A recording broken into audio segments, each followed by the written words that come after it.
ये वीडियो हमारा वेरिएबल के बारे में है। वेरिएबल क्या होते हैं ये मैंने आपको पहले भी टोकन्स जब बताया था तो उस वक्त बताया था कि वेरिएबल क्या है। तो वेरिएबल सिंपल लैंग्वेज में समझे तो वेरिएबल वो है जिसमें हम वैल्यू को स्टोर करते हैं। एक नाम, एक एरिया जिसपे हम वैल्यू को स्टोर करेंगे। जैसे ही हम वेरिएबल को क्रिएट करते हैं वैसे ही मेमोरी में एक एरिया क्रिएट हो जाता है और जिसपे हम वैल्यू को स्टोर करते हैं। तो वेरिएबल के बारे में हमने ये पढ़ा कि जैसे कि हमने सी लैंग्वेज के अंदर डिक्लेयर किया int a equal to 5 semicolon, तो इंटीजर टाइप का एक वेरिएबल क्रिएट होगा जिसकी साइज होगी 2 बाइट और जिसके अंदर वैल्यू स्टोर होगी 5। तो इस तरह से वेरिएबल का डिक्लेरेशन होता है या उसमें उसका इनिशियलाइजेशन होता है। पॉइंट अब बात आती है वेरिएबल की टाइप्स की। तो वेरिएबल 2 टाइप्स के हैं। अगर हम अकॉर्डिंग टू यूज और एरिया, वेरिएबल 2 टाइप्स के। जो ये 2 टाइप्स हैं वो फर्स्ट है लोकल वेरिएबल और सेकंड है ग्लोबल वेरिएबल। सबसे पहले लोकल और ग्लोबल वेरिएबल का जो यूज है वो किस तरह से होता है वो मैं आपको एक एग्जांपल से समझाती हूँ कि लोकल वेरिएबल का यूज एक फिक्स एरिया में होता है। जो एरिया उसके लिए फिक्स कर दिया गया है, इट मीन्स कि वो जहां पर डिक्लेयर किया गया है ओनली उसी एरिया में उसका यूज होगा, उसके अलावा किसी भी एरिया में उसका यूज नहीं होगा। बट ग्लोबल वेरिएबल के बारे में सीधी बात है, नाम से ही पता चल रहा है ग्लोबल है और इसका नाम से ही पता चल रहा है लोकल है। तो लोकल वेरिएबल एक पर्टिकुलर प्लेस पर यूज किया जाएगा, बट जो ग्लोबल वेरिएबल है वो पूरे प्रोग्राम में, जितना भी बड़ा हमारा प्रोग्राम हो उस पूरे प्रोग्राम में इस वेरिएबल का यूज किया जा सकता है। तो ऐसे वेरिएबल जिनको हमें ऑल ओवर प्रोग्राम यूज करना है उसके लिए ग्लोबल वेरिएबल का यूज करेंगे।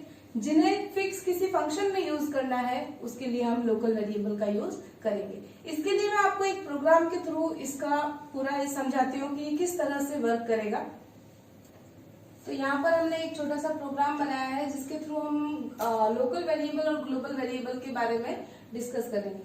तो आप यहाँ पर देख सकते हैं कि ये जो सेक्शन होता है ये ग्लोबल वेरिएबल के डिक्लेरेशन का सेक्शन है।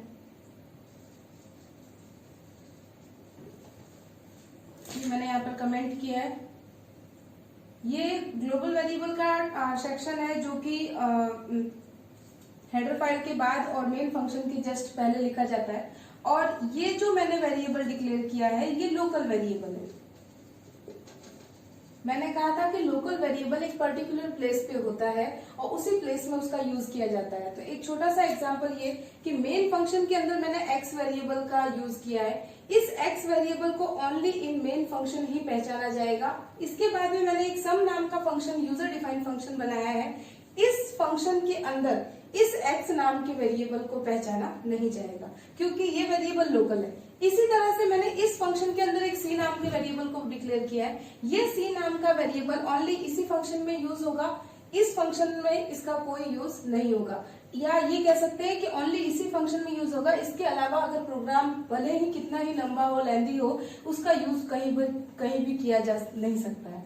तो जो वेरिएबल पर्टिकुलर एक फंक्शन के अंदर यूज हो उसे तो हम कहेंगे लोकल वेरिएबल। इसके बाद में मैं बात करूंगी ए नाम की वेरिएबल की। ये यहाँ पर हमने ग्लोबल डिक्लेरेशन सेक्शन में यूज किया है। तो इस वेरिएबल को मैं यहाँ भी यूज कर सकती हूँ, इस वेरिएबल को मैं यहाँ भी यूज कर सकती हूँ और चाहे हमारा प्रोग्राम कितना ही लेंथी हो हम वहां भी यूज कर सकते हैं। तो सबसे पहले तो मैं ये प्रोग्राम किस तरह वर्क कर रहा है वो बता देती हूँ। ए नाम का हमने यहाँ पे ग्लोबल वेरिएबल लिया है जिसकी वैल्यू 5 है। यहाँ पे मैंने एक यूजर डिफाइंड फंक्शन क्रिएट किया है जो कि इंटीजर टाइप के आर्ग्यूमेंट को भेजेगा, रिसीव करेगा और इसके अंदर कोई रिटर्न टाइप मैंने नहीं दिया। इट मीन्स वॉइड है, कोई वैल्यू रिटर्न नहीं करेगा ये फंक्शन। मेन फंक्शन के अंदर x नाम का एक वेरिएबल लिया है। इस x नाम के वेरिएबल की वैल्यू मैंने इनपुट ली है। तो सबसे पहले हमारे जब ये प्रोग्राम रन होगा तो हमारे सामने में लिखा हुआ आएगा एंटर वैल्यू। तो हमने मान लीजिए यहाँ पे 7 वैल्यू एंटर की है। 7 वैल्यू स्कैनफ के थ्रू इनपुट हो जाएगी। उसके बाद में ये 7 वैल्यू सम नाम के फंक्शन के थ्रू सम नाम के फंक्शन में भेजी जाएगी। x की जो भी वैल्यू है वो सम नाम के फंक्शन को भेजी जाएगी। इट मीन्स यहाँ पर सेंड की जाएगी। जैसे ही ये वैल्यू यहाँ पर सेंड होगी, b नाम के वेरिएबल में इसको रिसीव कर लिया जाएगा।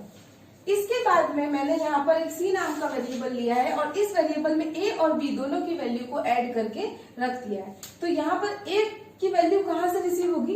ये ग्लोबल वेरिएबल से रिसीव होगी। इट मीन्स 5 प्लस 7, 5 और 7 12 हो गए। c की वैल्यू हो गई 12। तो हमारे सामने यहाँ पर sum equal to 12 answer print हो जाएगा, क्योंकि c की जो भी वैल्यू है वो इस कंट्रोल स्ट्रिंग के पास चली जाएगी और सम इक्वल टू 12 हमारे सामने प्रिंट हो जाएगा। इसी तरह अगर मैं बात करूं कि मैंने यहाँ पर इसमें a वेरिएबल का यूज किया है बट इसमें यूज नहीं किया, तो हम इसमें भी इजीली यूज कर सकते हैं। अगर हम इसी a वेरिएबल को प्रिंट करना चाहें, अगर मान लीजिए मैंने यहाँ पर एक स्टेटमेंट लिखा है printf a equal to %d a, it means a की जो भी वैल्यू है वो इस कंट्रोल स्ट्रिंग पे जाकर प्रिंट हो जाएगी। तो अगर ये प्रोग्राम रन होगा तो a इक्वल टू 5 इस तरह से ये प्रिंट हो सकता है।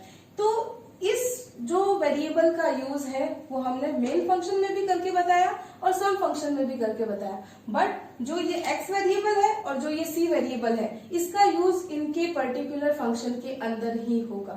तो आज का हमारा वेरिएबल जो टॉपिक था वो कंप्लीट हो गया है। आप जरूर बताएं कि आपको ये वीडियो कैसा लगा और हमारे चैनल को लाइक करें, सब्सक्राइब करें, शेयर करें। Thank you so much.